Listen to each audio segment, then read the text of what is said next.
Good afternoon, everyone. Welcome to Aqueduct on this Sunday. Eastern Daylight Time begins today. A little brighter out for a little longer now. Love this day of the year. I'm the Big A, Andy Serling. Don't adjust your sets. I didn't swallow Andy Serling. He'll be back on Friday. He's just taking the day off. David Aragona going to join me shortly for the 9-race card. Mandatory payout in the Empire 6 here at the Big A today. There's just around 67,000. I think it's $60 shy. There it is, of $67,000 waiting.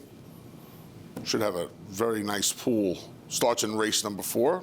David and I will give you some opinions on that. And of course, you can play that Empire 6, where you should be playing all of your Empire 6s, your late pick 5s, your early pick 5s, this bet, that bet. NairaBets.com. Use the promo code. Just think of me. I'm shrinking, but I'm still the Big A. 27.5 pounds down now. Big A up to a $200 deposit match over at NairaBets. That's for new members only. You can go check it out at NairaBets.com. And you can take advantage of this promotion today. Bet $100 at Tampa Bay Downs and get $10 back. That is app only. So download the app for your smartphone, cell phone, your doohickey, whatever you use, and use the app to bet $100 at Tampa, and you will get $10 back. I'll tell you what, you always like the promotions. We have a fantastic promotional calendar over at NairaBets.com. If you bet the 100 on King Guillermo yesterday, you're doing okay. Probably not going to notice that $10 in your account from the Tampa Bay Derby. Probably not making much of a difference there. Yeah, I mean, I don't know how you come up with that horse. All button. You hit the all button on your NairaBets app. I tweeted after the race, the most sense I can make of it is that his dam's a half to Funny Duck, who won the Pate Mile a couple of years ago. And he paid like $80, that horse was like 50 to 1, yeah. No, I mean, apparently that Pulpit Stakes they ran at Gulfstream Park is a key race for the Kentucky Derby because Sol Volante came out of there to complete the exacta too. Apparently that horse can run on the dirt, and it seemed like a reasonably fast race. Yeah. So we saw some fast prep races yesterday. The Gotham earned a decent speed figure. I didn't see the buyer yet, but I saw Craig gave it a 118 on our numbers. And Mischievous Alex ran really well. I don't know if he's a Derby horse, but he put forth his usual good effort. Yeah, it was one of those Gotham. Yesterday's renewal seemed like it was a bit more wide open on paper. Yep. And like you said when you sat down before we went on the air, favorites run 1, 2, 3, 4. Yeah, I mean, it seemed like a competitive race. You never like to see when the favorites do well because it kind of takes out the value of the race. But still, I mean, you can't argue that the winner wasn't best. And Untitled ran well again. They put on a pretty aggressive schedule. Again, I don't know if these are really Kentucky Derby kind of horses, but they could be decent one-turn horses moving forward. And then the Batford Express continued to roll out in California. That San Felipe Authentic really just had them over a barrel from the time the man said go till the time they hit the wire. Honore P came on a nice little run, but man, it certainly just seemed like Authentic toyed with those horses yesterday. Yeah, I was in the camp that wanted to see Authentic do it against some real horses, and he did yesterday. It's not like he was walking on the lead like he was in his prior 2 starts. He set a really legitimate pace and just kept going. I mean, it seemed like Honore P was going to give him a real challenge at the top of the stretch, but he just got a bit leg weary late, probably needed the race off that long layoff. He'll do better from here. But no, that seemed like one of the better prep races that we've seen so far. All right, 3 down. We still have plenty of action on the Kentucky Derby Trail, and of course, it'll return here to the Big A Saturday, April 4th, with 100 points going to the winner of our Wood Memorial Stakes. Always one of my favorite days of the year here at the Big A and over at the Naira circuit in general. All right, let's get to today's action. Race number 1. Maidens will go a flat mile out of the chute. Field of 8 with a betting entry that's currently favored. I'm sure that will change come post time. Here is your morning line favorite, who David had a short price on the morning line, the number 2, Halo City, even money. I think that's what she'll hover around when all's said and done. Here's Halo City in Tonal Vision, who is the number 3 in here in their most recent effort. Yeah, you really want to watch these 2 horses because they each had trips, although Halo City is the one that really gets in trouble here because Kendra Carmouche was trying to do the right thing. She broke slowly, so she was kind of out of position for the entire race, and here she's just in behind the leader, trying to get out. She really has nowhere to go. He's got horse underneath him, which you see right here when she finally gets a clear path. She's really going to take a good shot at the winner late and almost get there. This is a race that Halo City really should have won, and I think it all just went wrong right from the start when she broke about a length slowly. Tonal Vision, she didn't get an ideal trip either because she was down on the inside. She might have had a clear path, but it just seemed like she was a little bit intimidated to go through there. If she gets off the rail today, I think she'll do a little bit better stretching out in distance. But Halo City, she's just overdue to break her maiden at this point, and she's run the fastest speed figures. She might just be meeting the right field. She's going to be a short price, I would think, so I took a slight shot against her, but she is way the horse to beat from my perspective. Yeah, I took a bigger shot against her. I'm kind of sick of her act. We'll see if she gets the job done. She's the most likely winner of this, but I feel like there are enough, I don't want to say fuzzies, but I think there are horses in here. One fuzzy, the horse that I put on top, a horse that you're using on top, Sky Queen, Tonal Vision makes some sense, but I think these are three horses that all have chances. Talk a little about your top pick, Sky Queen outside for Kelly Breen second time out. So this is a horse that if you watch the debut, it just seemed like they were giving this horse a race. You know, they let her go, stalk the pace, and around the far turn, she started to get a little bit tired, and Eric Hansel just dropped his hands like he was under instructions not to really give her a stern test first time out, and she just basically was eased through the stretch that day. They really didn't ask her for her best. Now she's wheeling back just 3 weeks later. Kelly Breen actually has pretty good numbers with second-time starting maidens. For that. Here's that Kelly Breen stat. In dirt routes in particular, the numbers are pretty good for this barn. So I've got a feeling this one's going to put forth a more serious effort today. Whether it's good enough to beat the favorites, it remains to be seen. But she does have the pedigree to be okay because this dam has been a productive producer. She is this horse is a half to Miss Sky Warrior, who was the winner of the Gazelle and the Demoiselle here a number of years ago. So she could be okay. She just has to improve. Yeah. But as that stat says, they do it often enough, and you're making money when they get the job done. She'll be a price today. So. She'll be a price. Yeah, I thought this race was a wide open race. I want to use like 3 or 4 horses to start my early pick 5, and I'll use the favorite as well. I just think Wishes and Dreams gets the blinkers on. She's a little bit of a fuzzy in here. She stretches out. I thought she wanted a little bit more ground, daughter of Munnings, and I'll hope the 2 sprints to the route can help her get the job done. But like I said, I'm on a spread in here. I think 4 or 5 of these fillies can win. Yeah, I mean, I'm not going to knock a price horse. I didn't see her do a whole lot of running, but she does have a little pedigree to stretch out. I mean, the entry is a really short price right now, and I don't know. That'll change, right? I think it'll change. They weren't for me. Dare to Try, who I assume is the one taking most of the money, she's coming out of a very weak race at this level. This is a much tougher spot than the race she debuted in. Yeah, and Tony Dutro's first of the one high opinion. Does attract Jose Lezcano, who's fighting for leading rider honors here at Aqueduct, and maybe they're betting that one. I didn't get the memo if this horse can run or not. For me, it's really more of a turf pedigree because the dam's a full sister to Temi the Torpedo. I have to seek and destroy, so looked like turf to me. I think this is the time of year now too, especially with the weather we've been having. You got to pay attention to these horses. I think I fell for one on Friday. These horses with some pedigree that are debuting now, maybe getting a race over the dirt, preparing for the turf, which provided all goes well and things stay the same. We've been on the turf with Memorial Weekend every weekend the last 10 years or so. I'd imagine it's going to be that. I mean, do they even think maybe down in the racing office of sneaking one in before the Wood Memorial? I don't want to jinx it, but I imagine those turf courses have to be in pretty decent shape because it's like winter never really came this year. Yeah. So we'll see. Thankfully, that's the first. Some maiden second race, a little bit more established for them. The old fillies and mares are going to go. 7 panels, 12 5-claimers. Love these old hard-knocking fillies and mares. In this instance, like you'll see in most, you have one dropping in, and the mare that'll be favorite. I would imagine. I think she'll be a short price. Is the number 8 Friend of Liberty. Andy and I use this term all the time. Friend of Liberty may not be able to run anymore, but Friend of Liberty has races, and if she can still run, she's going to win this race. Yeah, the reality of Friend of Liberty is she could probably run the worst race that's showing in her PPs and potentially still beat this field because she's just this classy horse who's been steadily dropping down in class. It's not like her form has completely fallen apart. She's just steadily running worse and worse. And now Michelle Nevin's dropping her down for the lowest price tag that she's ever competed for, second off the layoff. Her return last time, it wasn't terrible, but the pace of that race was moderate. Perhaps she was slightly against the track chasing outside on a day when you wanted to be inside. Still, I wanted to see her do more running. As you said, she's going to be a short price. I just wanted some alternative. Yep. You went to Zeka in here. Zeka, last 2, I don't know. I wasn't too thrilled with the last 2, but she's always the kind of filly where, well, mare now, where she can just come up and jump one.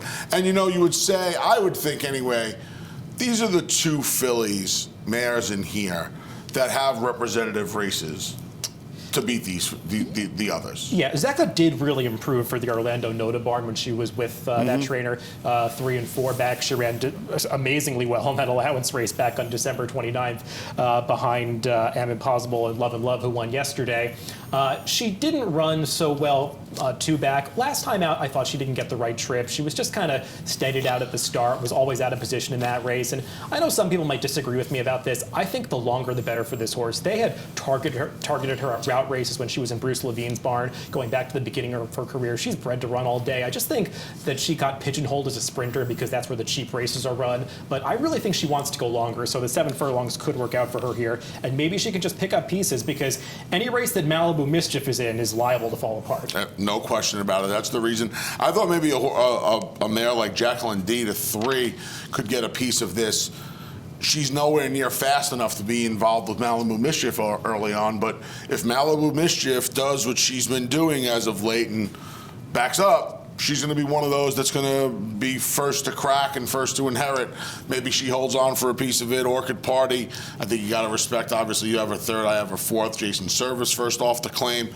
This is a filly that loves it here at Aqueduct. Yeah, Orchid Party's the difficult horse to assess in here. She's a real wild card because if she improves off the Jason Service claim, which you would normally expect, getting her from the John Toscano barn, and that's no knock on the prior barn, it's just Jason Service routinely improves these horses if you look at the statistics. But he's doing this with 2 horses today, claiming them and dropping them down significantly, and I don't like this move for Service. Okay, we'll see later on. We'll talk about Saratoga Guido later on. That one I fell for, at least a little higher than Orchid Party. Race 2 starts the early pick 4. Stakes action in the 3rd. Heavenly Prize only drew 6, scratches down to 5, so it's out of that Empire 6 sequence later on. We get a field of 5 now, and here are the state breds. And this race is dominated by state breds. In fact, 3 of the 5 left. The 3 you're going to see right here: Espresso Shot, No Hain, No Gain, and Newly Minted. Here they are coming out of the Biagio's Rose just about a month ago. So my take on this race is that I know Newly Minted lost as a 3-5 favorite. She never should have been 3-5. That was just a ridiculous price on her. They went all in on one horse when it was a much more competitive race than that. The reality of Newly Minted is that she actually ran her race this day. She just got beaten by a better horse who's really improved lately and more Mischief. And Newly Minted just seems to always show up with the same kind of effort. She gets the mile with no problem. She's supposed to be loose on the lead this time, especially after the scratch of Abounding Joy. And I know she's going to be a short price once again. I just couldn't try to beat her. No, I was going to take a shot with Abounding Joy, but I don't know how you're going to beat her at this point. My assumption would be No Hain, No Gain's going to try and put some pressure on her early and hope she falls apart late in the game and can pick up the pieces, but man, she just looks like she's, like you said, she was beaten by a filly last time, not only who's really in form right now, but the barn was high on her from day one, and she's finally coming to fruition. And I'll go out on a limb and say the last time might have been the best race the Newly Minted's ever run, because it's one of her better speed figures. It was an honest pace that day. It was a good field. And this field, I mean, they're no slouches, but they're horses that she can beat. The biggest threat I thought was Crimson Frost, and I thought about putting her on top, but given the pace scenario, I just couldn't quite pull the trigger. Crimson Frost, I do think she's a little better around 1 turn. I think the mile is really the ideal distance for her. You could look at her recent form and say that she's not quite as good as she was for Linda Rice, now Michelle Nevin's barn, but she didn't have the best setups in some races last year. I mean, what chance did she have in the Beldame 2-back? Lost the rider last time out when she actually fell at the start. She's got the back class to be competitive here. I just don't know if she can win. Yeah, I'm with you. I just, the pace scenario more than anything else, especially now with Abounding Joy coming out, maybe Abounding Joy coming out of the sprint was going to put a little pressure on. It just looks like she's going to be way up against it. And Newly Minted should have the run of the race. Race 3 goes as the Heavenly Prize Invitational. Man, what a filly she was, boy. Oh, she was wow. Good. Yeah. A little before my time, but you could look up her replays. She was that 95 distaff when she ran second to Inside Information. She probably ran the best race of her life that day, and she just got run off of her feet by her stablemate. That was a great field. Serena Song was in there. That was an unbelievable field. That was an unbelievable. Take a look at that. If you haven't gone down that YouTube wormhole, find that 1995 Breeders' Cup distaff. The whole day was tremendous. But yeah, take a look at that race if you want to see what Heavenly Prize in defeat was all about. Race number 4. Keep telling you about the mandatory payout today at Empire 6. Again, that jackpot carryover must be distributed today. 66,940 waiting. And we start you off with some maiden claiming New York breds. Wide open field of 11 after the scratch of 87 North. And David is going to try to knock out 94% of you in leg one. Well, there are some silly races today where horses that are going to be short prices just don't have very compelling form. So I wanted to veer away from some of the short prices in these races because horses like Pendolino and Vitanza, I mean, they are the horses to beat. I don't really trust either one. Vitanza's a bit more consistent. She's just not very fast. I wanted to look for somebody that was a little fuzzy that might outrun their odds in here. I'm taking a shot with the number 2, Angels and Us. Her race last time actually wasn't that bad. It was her first start back from a lengthy layoff. She had a low percentage rider on board who just kept her out in the center of the track for the entire race. She was about 5 wide for the entire run around the far turn, losing a ton of ground. She didn't really run any worse than some other horses coming out of that same race that are in here again. And she has a right to take a step forward second off the layoff. This rider that's on her today is typically aggressive. I won't be surprised if she shows more speed. And I just thought she could take a step forward in her second dirt start. Listen, this was the kind of heat, like you said. They're going to bet 2 horses in. Pendolino's going to take money, 0 for 13. Vitanza's 0 for 9. Not trustworthy as being very kind. That's how you're going to describe them. So looking for a fuzzy in here. And this is the kind of race where, and I don't think you disagree with this, you're playing the Empire 6 today, which you should be. You want to use a handful of horses in here. Yeah, I would use the 2, 5, 7, 10, 11, 12, honestly. I mean, there's 6 horses. I mean, Pendolino's the one who has the races that would beat this field if she gets back to them, but you got to be concerned about her recent form. And it's not like she doesn't handle a sloppy track. She was just terrible last time. That's the problem. I think that's the biggest problem. You put her third. I left her completely out of the picks for the simple fact that she's just tailed off so much recently that it's kind of hard to trust her. I mean, you can't really trust any of them. Deja Raconte, first time Ramiro Mirage, who is doing phenomenally well since coming up here. And one of the things he does best is ride these front end horses. Yep. And there doesn't appear to be a ton of speed in here. She ran 7 furlongs first time for Rudy, 6.5 second time. She gets 6 today. She's outside the other speed in here. I'm hoping Ramiro's just aggressive with her, whether that means he's on the lead or just off of it. To me, it's all the same. I want horses that are going to be forwardly placed in here. I'm sure that's one of the reasons you lean to Angels and Us. You would think that Andre Warry's going to get aggressive with this filly today. Yeah, at least hoping so.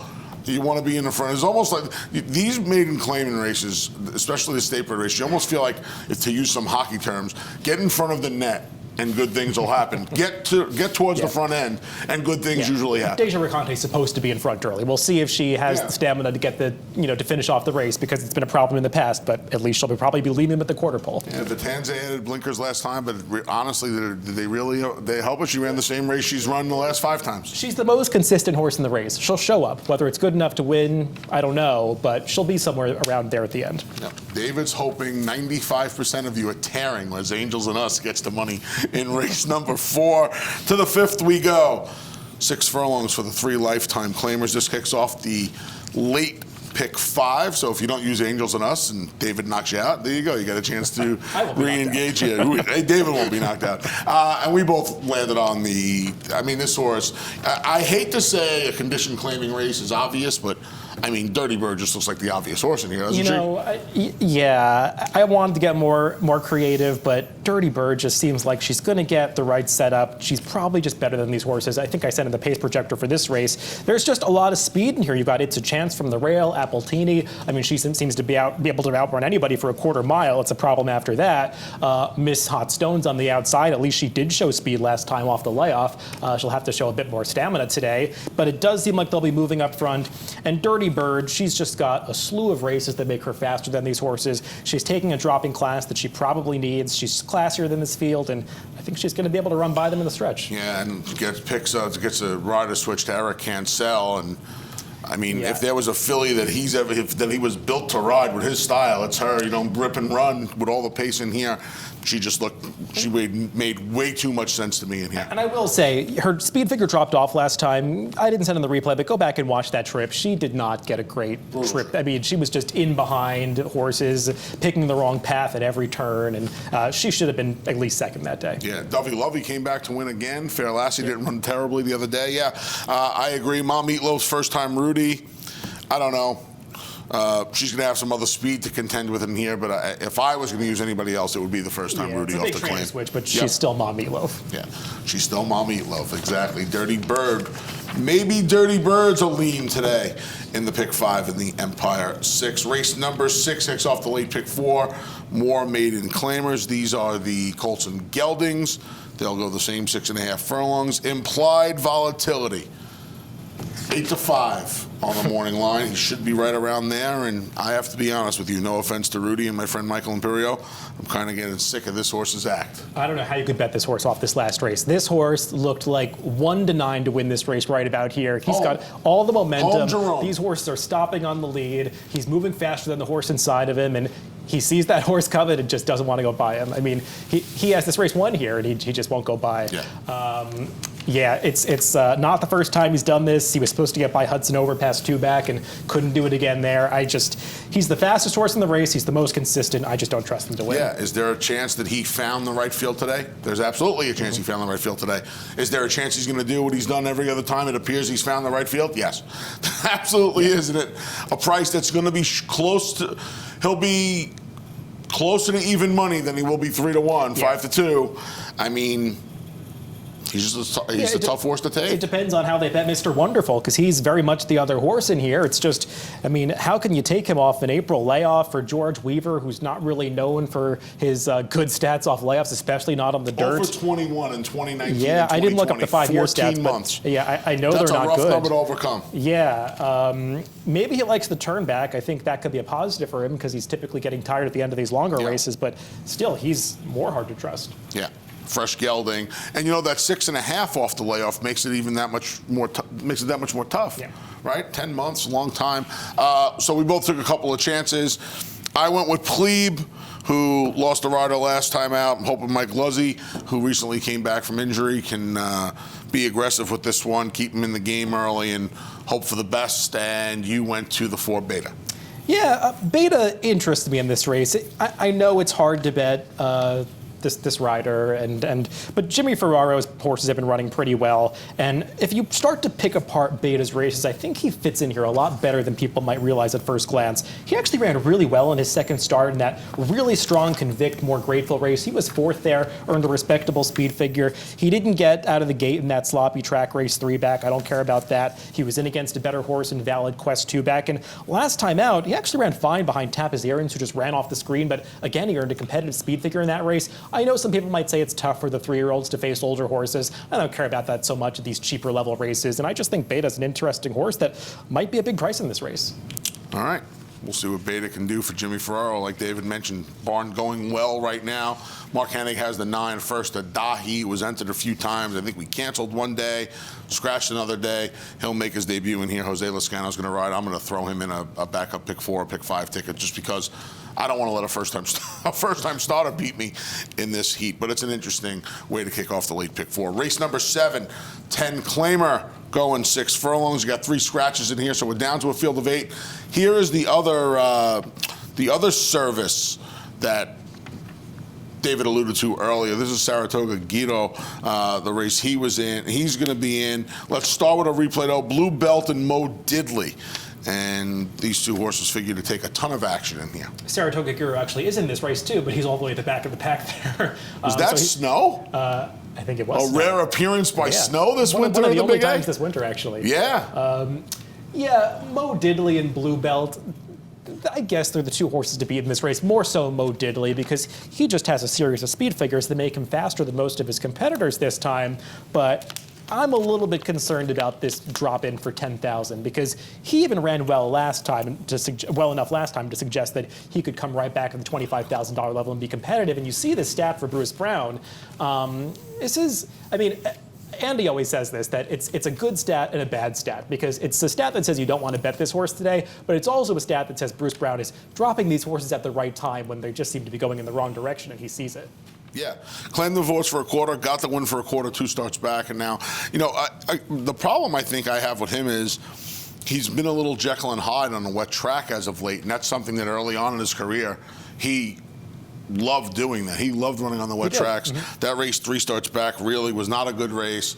Listen, if he shows up with his best race, he's going to be right there today. But, man, it's, again, we talk about the word trust. It's just hard to trust any of these horses. It is. He's the horse to beat, but I think he's going to be a short price now after scratches. And Saratoga Giro, I mean... And here's the service stat for Saratoga Giro. The thing about this stat that I found interesting was that the sample size was 2. That over a 5-year period, that is absolutely stunning, that number. It just says that he makes good claims generally, and he runs them back at the level or close to it. And one of the horses in the stat was 1-5 and lost, which is notable to me.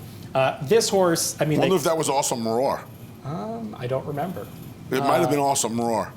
This is a dirt stat. I think she was on the turf, right? Okay. Yeah. Oh, there's a dirt stat. Yeah, you're right.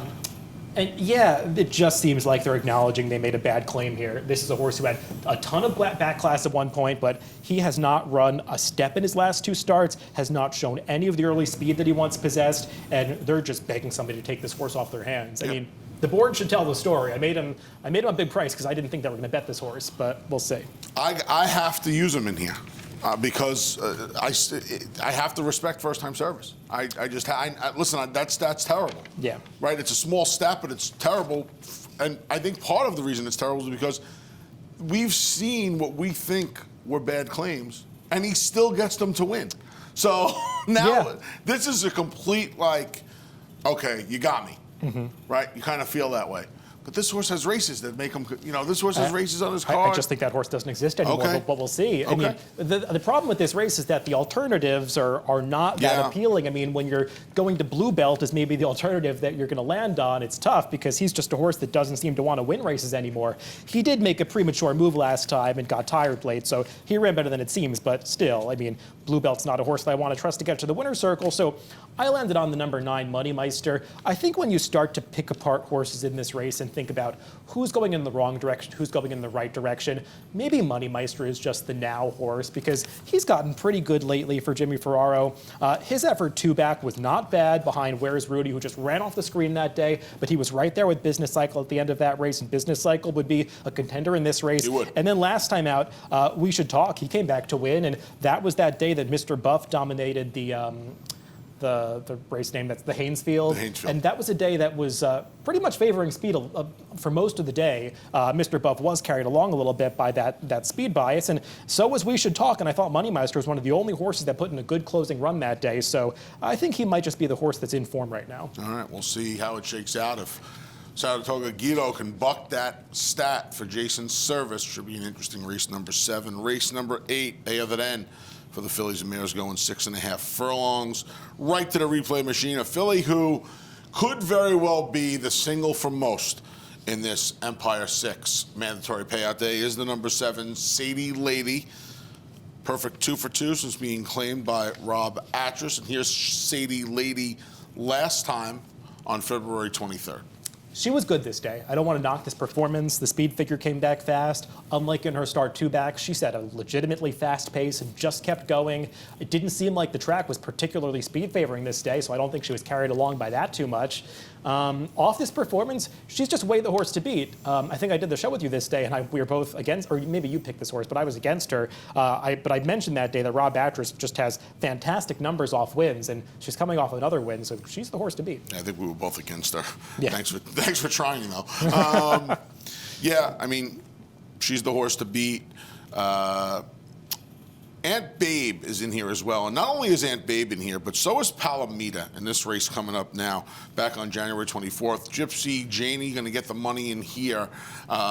This is the middle of a 3-race win streak for Gypsy Janie. You're going to see Aunt Babe coming out the back. Palomita is under a drive by Manny Franco in that lime green hat there, right around 5th now. You're going to see her just fade through, but you're going to see Aunt Babe make up a ton of ground. Yeah, this was the day that Aunt Babe was really supposed to get it done. She lost a little bit of ground at the quarter pole there, whereas the winner, Gypsy Janie, saved all the ground and came through inside. And when the margins are nose, that's what really makes the difference in these races. Aunt Babe came back in another race that projected to have a lot of speed. The speed never materialized, so she was compromised by the pace last time.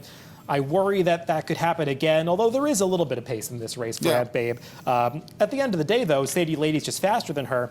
I'm taking a shot with Palomita, and I see that you're not totally against her either. You know, I found this stat for Chad Brown. Now, this is something that you can only look up in the new DRF formulator. You actually couldn't do this in the old version, but in the new version, you can look up horses coming second off specific types of layoffs. So I'm looking at second off layoffs of 6 months or more in dirt sprints. And Chad Brown just has fantastic numbers here, winning at almost 50%, saying that sometimes these horses aren't ready to go first off the layoff on the dirt for him, but they really improved second time out. She was just run off her feet by the very quick Forgotten Hero last time. Don't have a speed horse like that in the race this time, so I'm hoping if she's contesting the pace, she gets a bit braver. Yeah, excess capacity, and Sadie Lady can keep each other company for a little while, and she's right there in the offing. Look, Sadie Lady looks very attractive and looks like the horse that I think you can lean on the best, just because she, at least anyway, appears to have a little bit more class than Dirty Bird has. I think they're the two in the sequence that should get the job done. Yeah, they'll be short prices. But they'll be the shortest prices, and you know, when you're chasing the kind of money that's going to be in that Empire today, you don't really want to have a single unless you have to. I can't see any of the other horses really winning this race. I don't know if you could. Yeah. I thought this was the 3 or the 7, and that was kind of it. More so thinking that if Sadie Lady continues her run for the Actress Barn, that she's got them over a barrel, but the only horse I could possibly see beating her is Palomita. Yeah, the one thing about Sadie Lady is it's just the last race that makes her so tough in here, and she's got to run back to it. We'll see. We'll see. Race number 9, the other division of the maiden claimers. And actually, these are for the straight 3-year-olds, not the other division. This is the straight 3-year-olds. What do we got here? Touch of Nirvana. Let's go down to Gulfstream Park last December. Touch of Nirvana, the number 7 in here. First time Michelle Nevin today. And here she is down at Gulfstream Park. 2 starts back in a maiden special weight event. I mean, I don't know. It just looks too easy. This horse just lays over this. She lays over this field. I mean, her 2 races against sprinters down at Gulfstream, they're just so much faster than anything this field has shown themselves capable of running against. I mean, this was a good maiden field. And she came back in that mile race and didn't even run that badly because she was in contention till the quarter pole. She just doesn't want to go a mile. Right. She ran like a horse that has distance limitations. Yeah. That was it. I mean, the only negative is that Michelle Nevin's dropping her right in for the 25 because, frankly, she would not have been out of it in the opener today, that maiden special weight race. Yeah. I mean, that's going a mile, but there have been maiden special weights and sprints that she could have run in. Maybe that's a negative that she's dropping, but she's just way the horse to beat. Here's the other horse. Here's the horse. If you took Touch of Nirvana out of here, I don't even know what kind of price My Sweet Cat would be.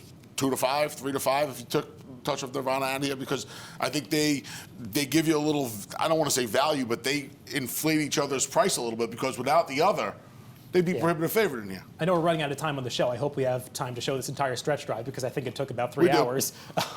Yeah, they're just going like, I think they finished up in what, like 28 seconds this day.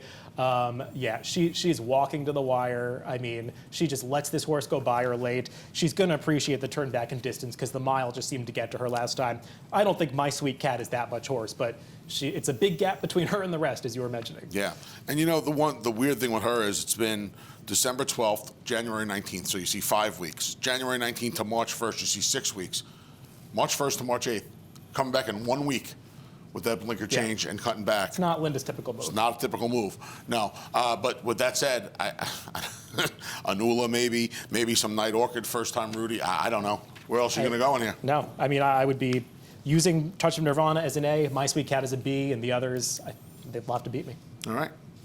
Great job as always, David. Best of luck to everyone today.